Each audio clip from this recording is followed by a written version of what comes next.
This is a true story, but the names of the characters have been changed. Imagine a seemingly innocent message unraveling everything you thought you knew about your partner. When I found a text on my wife's phone saying, "I miss you," it set me on a journey of questions, confrontations, and heartbreaking discoveries. What happens when trust is shattered, and love is tested beyond repair? Join me to uncover the real story behind this mysterious message. I can still vividly recall the day Katie and I got married on a bright June afternoon. We had been together since college, and getting married felt natural for both of us. The ceremony took place at a small church in Denver, surrounded by our closest friends and family. Katie walked down the aisle in a simple yet beautiful white dress, and I was struck by her beauty, a memory I carry with me to this day. Our life together began simply and peacefully. Our first home was a small apartment in the southern suburbs of Denver, complete with a white picket fence and an apple tree in the front yard. Every weekend morning, we'd sit together over coffee, chatting and reading. I fondly remember our weekend walks around the neighborhood, where we'd greet neighbors, and I often thought to myself, if life continued like this, I'd be the happiest person in the world. Living in that small, cozy neighborhood felt like a classic American family movie, simple, familiar, yet full of warmth. Katie was more than just a wife to me, she was my closest friend. We shared good times, and we got through the tougher days together. Katie worked in fashion design for a small company, while I was in tech. Though work could get busy, I always made it a point to get home as early as possible. Every evening, we spent time together, sharing stories from our day. I was always proud of her, a strong, talented woman I was lucky enough to call my wife. We often traveled together, exploring beautiful places. One fall, we decided to hike near Boulder, where trails wove through trees with brilliant red and golden leaves. Katie was thrilled, laughing and playing like a kid. As we stood at the summit, overlooking a valley full of fall colors, I held her hand, and we both stood there quietly, just taking in the moment. It's one of my fondest memories of Katie, the woman I loved and felt fortunate to have by my side. Our life continued quietly and peacefully, with us gradually settling into a familiar rhythm. I believed happiness was easy to achieve as long as both partners put in the effort. People around us admired our life together, often saying Katie and I were the ideal couple. I think we even saw ourselves that way, until I started noticing something was different. Around last fall, I began to notice Katie wasn't quite the same. The first signs were subtle, like the cool winds that signal the arrival of autumn. She started coming home late more frequently, and the funny stories that used to light up our dinners became fewer and fewer. Before, our dinners were always lively, filled with stories that made us laugh. Katie would share her day, telling me funny stories about her work. I remember once, she excitedly told me about a clumsy new hire who spilled coffee all over the projector during a meeting, making everyone laugh. At those times, I felt like we were a truly connected couple, sharing every detail of our lives. But now, when Katie came home, she'd give me a strained smile and say she was busy, sitting down quietly to eat without the same energy. Instead of sitting with me to talk, she'd often sit quietly, her gaze distant, as though looking into a place far beyond my reach. That look, a little mysterious and thoughtful, made me feel uneasy. One night after a late return, she briefly explained she had stayed late to work with colleagues, then quietly headed to our room without saying much more. Katie wasn't her cheerful self, sharing every little detail of her day with me. She was present, but her mind seemed elsewhere. One night, I woke up from a stomach ache, only to realize Katie wasn't beside me. An odd feeling crept over me, a sense that something was wrong. I went to the kitchen for water and, from afar, saw Katie by the window, staring out into the night. She sat there, completely still, lost in thought. Quietly, I walked over, intending to say something, though unsure of what. Katie seemed unaware I was there until I gently touched her shoulder. She jumped slightly, surprised, and turned to me with an unfamiliar, distant smile. "Can't sleep?" I asked, trying to keep the worry out of my voice. Katie nodded slightly, looking back toward the window. "Just thinking about work," she replied, but her voice didn't sound like the Katie I knew. Her eyes, tired and distant, seemed to hold thoughts she couldn't express. I wanted to ask more, but her unfamiliar gaze stopped me.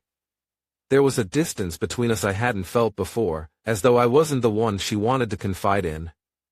Moments like that stir a strange unease within me. At first, I told myself I was being overly sensitive, that Katie was simply stressed from work. But each time she came home late without an explanation or grew quiet when I asked about her day, my worry grew, like a dark cloud filling the space between us. At times, I felt like a stranger in my own home, silently watching Katie without any idea what was on her mind. I wanted to ask, to understand, but I was afraid that confronting the silence might bring out a truth I wasn't ready to hear. So I chose to stay silent, hoping that not asking might keep things simpler. I tried to tell myself that maybe this was just a phase, that Katie would be herself again in time. But deep down, I couldn't shake the feeling that something important was slipping away, a part of the love and trust we once shared. I feared that asking her directly, facing that distant look, would force me to accept a truth I wasn't ready to face. One Friday night near the end of fall, Katie came home well after midnight. Outside, Denver was quiet, with streetlights casting a soft glow over the empty streets. The only sound was the wind rustling through the chilly night. I was sitting in the living room, lit only by the soft light of a table lamp, the quiet enveloping the whole room. Hearing the door open, I looked up to see Katie walk in, looking tired and slightly taken aback to see me still awake. Her hair was a bit messy, her clothes wrinkled, a little unlike her usual put-together self. Katie looked surprised for a moment, then gave a faint smile as she came in, offering a familiar reason: long work hours, deadlines piling up. "Katie, are you okay?" I asked, trying to sound calm though the worry in my voice probably showed. Katie nodded, her gaze shifting to the side, avoiding eye contact. "This project, it's a lot. I just wanted to get it done so you wouldn't worry." She gave a small, tired smile, but it felt distant and unfamiliar, not the one smile I was used to. I wanted to ask more, but she looked so exhausted that I just nodded, suggesting she take a hot shower to relax. Katie headed to the bathroom, while I remained on the sofa, an uneasy feeling settling in. The room was silent except for the steady sound of water running from the bathroom. I sat there, staring blankly out the window, my mind tangled with thoughts. Maybe I was overthinking. I told myself it was just work stress, nothing more. But then Katie's phone lit up on the table, drawing my attention. At first, I wasn't planning to look, but a message popped up, and I couldn't help but notice it. The text was from someone named Mark, and it read simply, "I miss you." Just 3 words, with no emojis, but they carried an unsettling weight. As soon as I saw those words, my heart sank. Any reassuring thoughts I'd had earlier disappeared, leaving only a sense of unease. I've never been one to doubt Katie, and I've always tried my best to trust her fully. But those 3 words made it impossible not to wonder if something was happening, something I didn't know about. I sat there, staring at the phone screen. Feeling a strange pull, I unlocked her phone, hoping to find something that would make sense of it all. But when I opened her messages, the thread was empty, as if everything had been deleted. My heart pounded, not because of the recent message, but because of the emptiness in the thread, which felt like a sign that other messages had been erased. This only deepened my worry. I leaned back, feeling a heavy sadness settle over me. I thought back to our early days together when Katie would share everything with me, from little daily joys to the smallest challenges. But now, there seemed to be an invisible wall between us, one I couldn't break through. A question lingered in my mind, one I couldn't ignore: had Katie stopped wanting to share her life with me? The disappointment shifted to a sadness and a quiet worry. I wanted to ask her about the message, to clear things up right then. But I was afraid. Afraid that if I asked outright, her answer might confirm something I wasn't ready to face. Holding her phone, I began to realize that maybe it was time to confront the silent changes that had slowly taken hold between us. The room was silent, and now that silence only deepened the worry growing inside me. In the days that followed, I kept trying to convince myself I was overthinking things. maybe it was just work stress making Katie seem distant and preoccupied.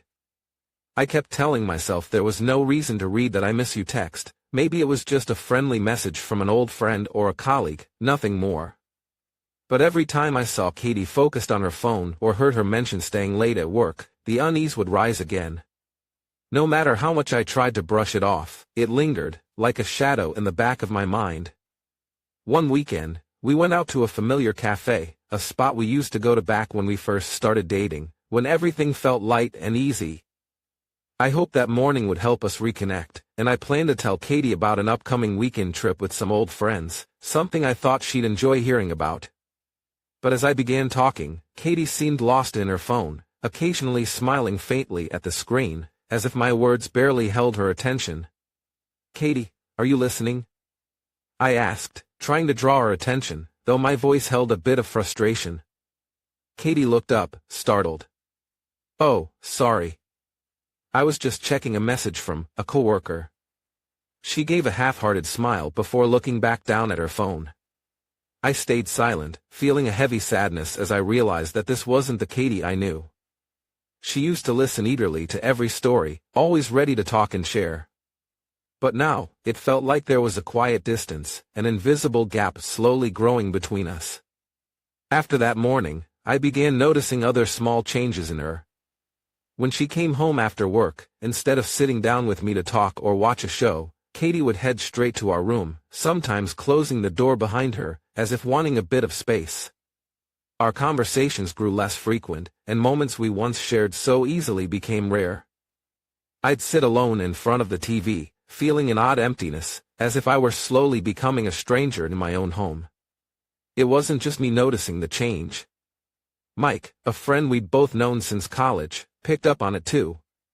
At a small get-together, as Katie sat quietly at another table, looking distracted, Mike pulled me aside. "Hey, is Katie okay?" he asked quietly. "She seems distant. Not like the Katie I remember." His comments stirred up all the doubts I'd been trying to ignore, making me feel that the change wasn't just my imagination. If even Mike could see it, then maybe something truly was different. Mike's words brought up the question I'd been avoiding: was there something going on behind my back? The thought kept coming back, a quiet whisper that wouldn't leave me alone. Every time Katie came home late or I saw her smiling at her phone, my anxiety would spike again.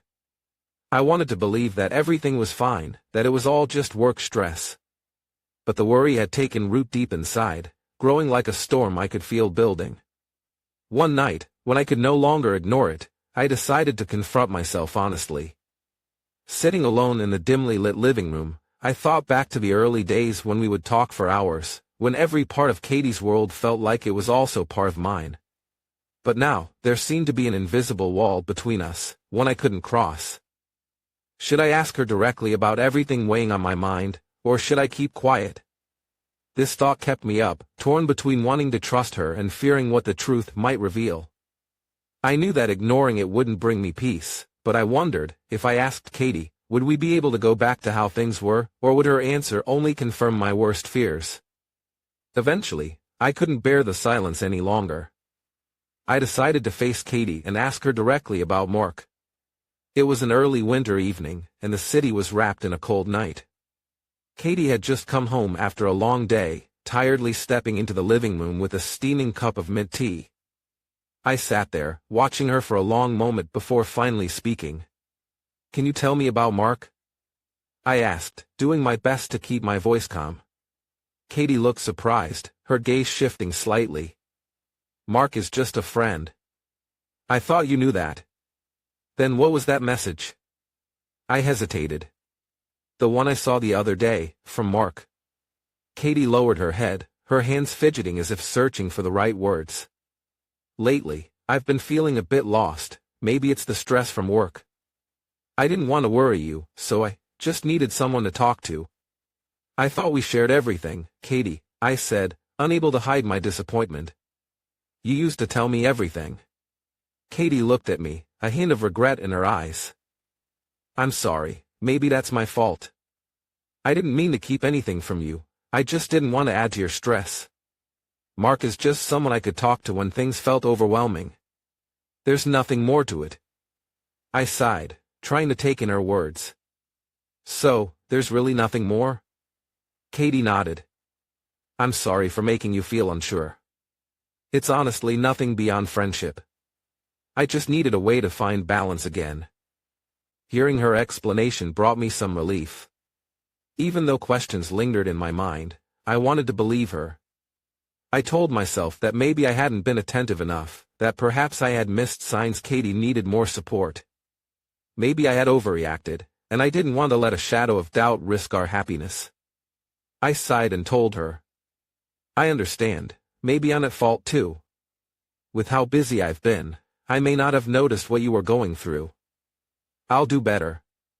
Katie took my hand and gave a small, grateful smile. Thank you. I'll try too. I want to focus more on our family. I nodded, feeling as if a weight had been lifted. We've been through so much to get here. I don't want us to lose everything over a misunderstanding. If you ever need me, just let me know. Katie looked at me with warmth in her eyes. I promise. I won't let things slip again, and I'll work on balancing things better so we can spend more time together. I had been upset and hurt, but I realized that maybe it wasn't only Katie who'd created the distance. I'd been so absorbed in work over the years that I'd forgotten she needed my attention too. Katie seemed to understand this as well. So, I decided to forgive her and try to rebuild, hoping that she would make the changes we needed to move forward. One evening afterward, we sat on the sofa looking through old photos from our first trip to Santa Monica Beach. Katie laughed, suddenly recalling, "Do you remember when we got hit by that wave? You were laughing at me as I was trying to run from it." I laughed too, the sweet memory pulling us back to simpler times. How could I forget? You kept blaming the wave for knocking you over. Katie chuckled, leaning her head on my shoulder. I want us to keep having moments like that, not let worries change us. I put my arm around her gently. Me too. Let's keep working on this together, okay? Katie nodded, and in that moment, I felt a deep sense of peace return. Since that conversation, Katie genuinely changed. She spent more time with the family, joined me on neighborhood walks over the weekends, and organized dinners with close friends. She even planned a short spring trip, saying she wanted us to make more memories together. What do you think about taking the kids to the amusement park this weekend?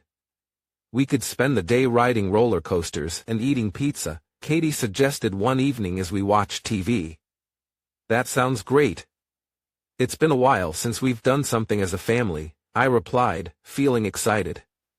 Katie smiled, her eyes brightening. I want us to have more fun times together, so we all feel that family is what matters most. A true sense of calm returned, and I felt reassured that forgiveness had been the right choice. Every day, Katie made efforts to strengthen our family bond, and I did the same.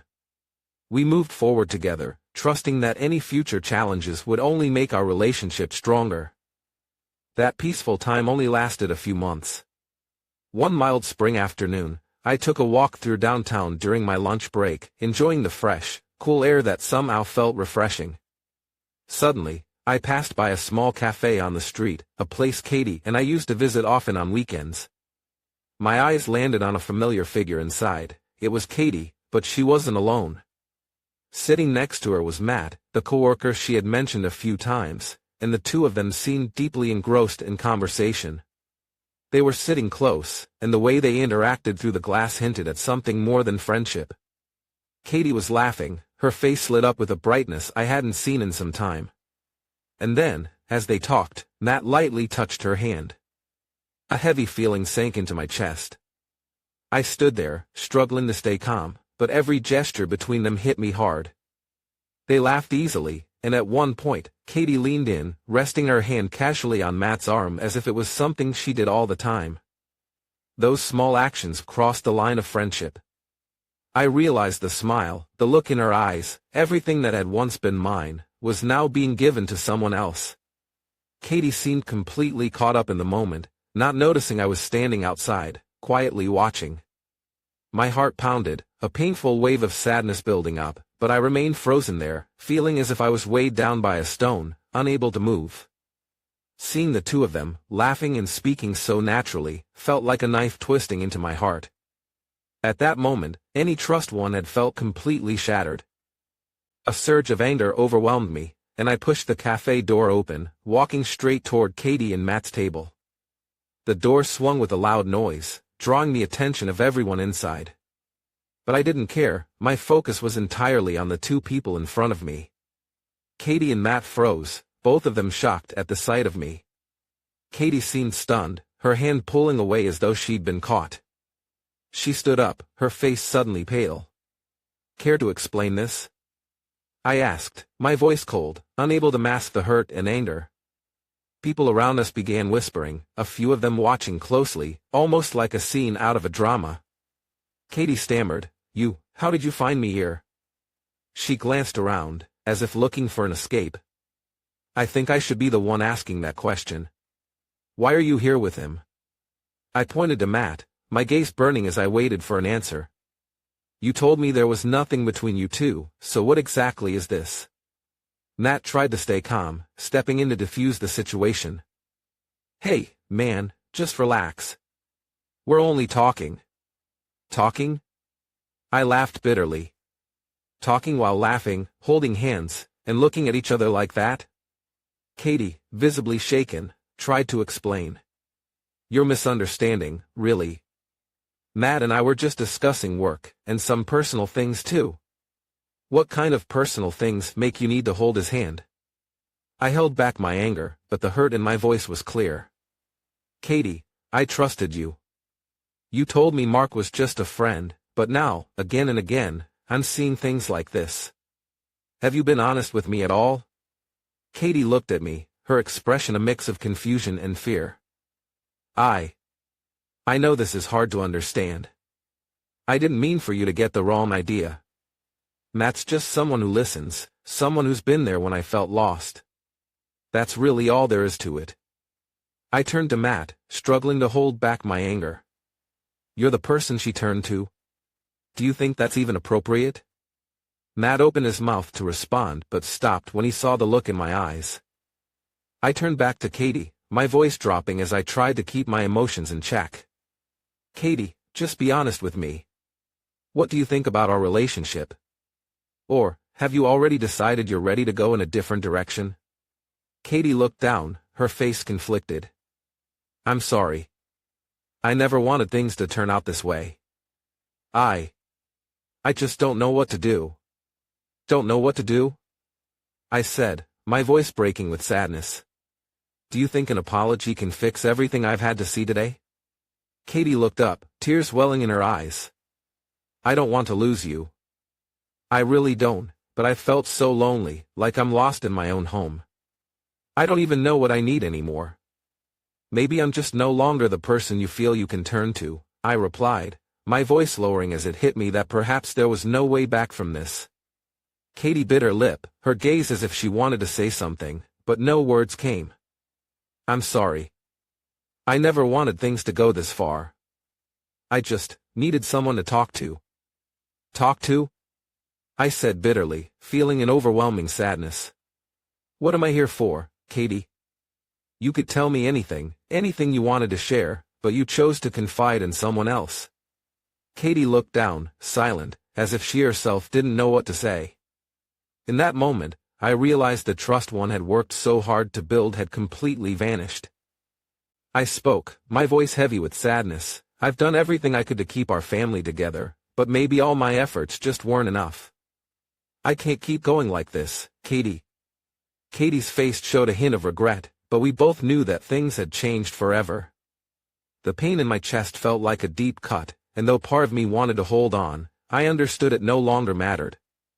Every eye in the cafe was on us, but nobody said a word. The atmosphere was thick with tension, as if time had frozen. Finally, I took a deep breath, fighting the storm of emotions inside me. "Let's get a divorce. I don't want to keep forgiving only to be let down again and again." I stood there, feeling like my whole world was collapsing. Images from the past rushed through my mind, nights spent together, carefree laughter, promises to stand by each other through anything. But now, all of it was just fragments of memories I had once cherished. All the work I'd put into this relationship, the time I'd spent trying to hold on to what we once had, suddenly felt meaningless. The disappointment and bitterness were overwhelming as I realized that no matter how hard I tried, things couldn't be saved. I had once believed we could overcome anything together, that love and trust would help us find our way back. But standing here, looking into Katie's eyes, I knew that trust had been broken. And trust, the one thing that holds a relationship together, had completely disappeared. A feeling of emptiness and cold settled in my chest. I no longer wanted to live with doubt, no longer wanted to spend each day wondering if I still mattered to her. The worry, the sleepless nights, it had worn me down. This wasn't the life I wanted, and it wasn't how a relationship should be. Taking a deep breath, I realized it was time to let go and face the truth. Letting go wasn't easy, and my heart ached at the reality that we would no longer walk the same path. But I also knew that sometimes, to find peace, you have to let go of what once meant the most to you. I turned and walked out of the cafe, leaving Katie behind with a look of confusion and a hint of regret in her eyes. The door closed behind me, and in that moment, it felt like a heavy weight had lifted off my shoulders. I wasn't relieved because I was glad to leave her, but because I had finally faced the truth, finally found the courage to let go and reclaim my peace of mind. As I stepped outside, the cool afternoon air touched my face, bringing a strange sense of calm. The street was bustling with people going about their day, the sound of cars and voices all around me, but to me, everything felt distant, like a background hum. All I was aware of was a quiet, strange feeling of lightness and emptiness. I took a deep breath, feeling the crisp spring air clear my mind. After months of living with doubts, this felt like the first time I was truly living for myself. I walked slowly along a familiar street, the same one we'd walked together countless times. But today, everything felt different, no warm hand to hold, no laughter shared between us. Now, it was all just the past. Thinking back didn't sting as it once had, instead, it felt like looking at an old photograph and realizing that both the people in it had changed. I walked alone, but for the first time in months, I felt a strange sense of peace, as if I was finally in touch with my own feelings. Maybe this is freedom, not an instant happiness, but a quiet contentment that comes from knowing you made the right choice, even if it brought a lot of pain. I knew the road ahead wouldn't be easy and that there would be moments when memories would resurface. But I also understood that sometimes, the only way to honor the past is to keep moving forward, allowing both myself and Katie the chance to find happiness in our own ways. I continued walking, leaving the cafe behind with each lightened step, carrying a sense of freedom I hadn't felt in a long time. The sky above seemed wider, clearer, as if waiting to welcome the next chapter one was about to begin. I knew there would be challenges ahead, but for the first time, I felt relief in choosing a path that I should have chosen a long time ago. But the story didn't end there. A few days later, while I was sitting alone in the living room, I received a message from an old friend. "Hey, are you okay?" That cafe video spread fast. Shocked, I opened my social media and realized that someone had recorded my confrontation with Katie at the cafe. That short clip, only a few minutes long, captured all my hurt and disappointment, and it had quickly gone viral, racking up thousands of views and shares. All the pain I had tried to bury came flooding back. Still reeling, I realized that everyone around me now knew my story. Even a coworker, who rarely asked about my personal life, pulled me aside in the office hallway, looking uncomfortable. "I don't mean to pry," he said quietly, "but if you ever need someone to talk to, you don't look like yourself." I forced a smile, brushing it off, but inside, I felt completely exposed. My private life was now public, and I couldn't seem to find a place to escape from the constant scrutiny. Katie wasn't spared from the backlash either. People who'd once been close friends messaged her harshly, questioning what they'd seen in the video. One of Katie's close friends, who'd always supported us as a couple, sent me a disheartened message, asking if what she'd seen in the video was true. "I can't believe Katie would do that," she wrote. "She used to tell me you two were the perfect couple." Katie faced criticism at work too. A mutual friend who worked with her told me she was getting sidelong glances and whispers in meetings. "They're disappointed and gossiping, but nobody wants to say it out loud, he shared. Katie had once been admired by many in her office, and now, all of that changed because of a brief video. She eventually faced so much judgment that she felt she had to quit her job and move away. Meanwhile, I couldn't escape the whispers either, and the pressure around me only intensified. One evening, while grocery shopping, I noticed people glancing my way and whispering. A familiar neighbor approached with a sympathetic look. "It can't be easy. Just hang in there. We all go through tough times." I forced a smile and thanked him, but inside, a feeling of discomfort welled up. It felt as if every part of my life had been laid bare. Day by day, I kept getting messages from friends and acquaintances, some offering sympathy, others questioning my decision to handle things so openly. Each time I unlocked my phone, notifications reminded me of the ongoing comments and shares of that video. My private life had turned into a public story, a topic for anyone and everyone to judge and discuss. I felt like I was being swept into a storm with no way out. The constant chatter around me was overwhelming. Everyone had an opinion. Some people supported my decision, telling me I had done the right thing by letting go of a broken relationship. "You did the right thing," a close friend messaged. "I know this wasn't easy, but everyone deserves honesty and respect. Things will get better." His words offered me a bit of comfort, a reminder that I wasn't alone. But others criticized me for handling things too harshly, suggesting there could have been a gentler way to resolve it. One coworker, a mutual friend of both Katie and me, approached me during lunch. "I get it," she said, "but don't you think things went a bit too far? Maybe you two could have sat down and worked it out without making everything so public." Her words made me think. Maybe, in my pain and anger, I hadn't considered the consequences. Regret began to creep in. Caught in all this commentary, I couldn't help but question my choice. In the days right after our breakup, I had felt a certain freedom, as though I'd finally let go of the weight of doubts and worry. I reorganized my house, got rid of old things that reminded me of Katie, and arranged everything in a fresh way, as if I were welcoming a new start. Those nights, I'd make myself a cup of coffee, sit on the couch, and gaze out the window, feeling at peace. But sometimes, late at night, I'd hear a sound at the door and think for a moment that it was her, only to realize it was just my imagination. The apartment felt emptier and quieter than ever, just me alone with my thoughts and unresolved questions. I missed those everyday moments, like cleaning up together, cooking, or sharing our plans for the future. Those were memories that, whether I wanted them or not, left an undeniable gap. Yet as time passed, those memories kept resurfacing. One evening, I walked by the small cafe we used to go to every weekend. The scene inside was unchanged, the warm lights, familiar chairs, and the scent of coffee hanging in the air. I remembered those Saturday mornings when Katie and I would sit there, laughing and talking about the future. Sometimes, the memories made me smile, as if it had all happened just yesterday. But that smile would fade, leaving only a quiet emptiness. I began to wonder if I was truly happy with my choice, or if I was just trying to convince myself I had done the right thing. One day, I ran into an old friend of Katie's at a bookstore. She looked surprised to see me and then quietly asked, "Are you okay?" Katie's been really hard on herself too and said maybe things went too far. I forced a smile and answered briefly, but her question lingered in my mind for the rest of the day. Was I really okay? Was my decision the best one, or was it just a reaction out of hurt?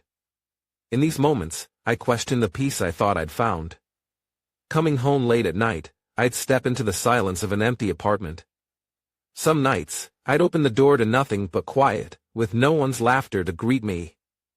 The loneliness settled into every corner, making me wonder if I'd truly found happiness or if I was left with only the regrets of a love that had faded. And so, I kept moving forward, living with questions I couldn't yet answer, hoping that one day time would give me clarity. Would I find happiness again, maybe meet someone new and build a relationship that didn't carry old wounds? Or would the space Katie left always be there, like a faint but unforgettable mark on my memory, a soft scar that could never fully heal? In the end, I understood that life has many unknowns ahead, and perhaps, I would only find my answer when enough time had passed, when my feelings had settled, and I could look back without any lingering doubt.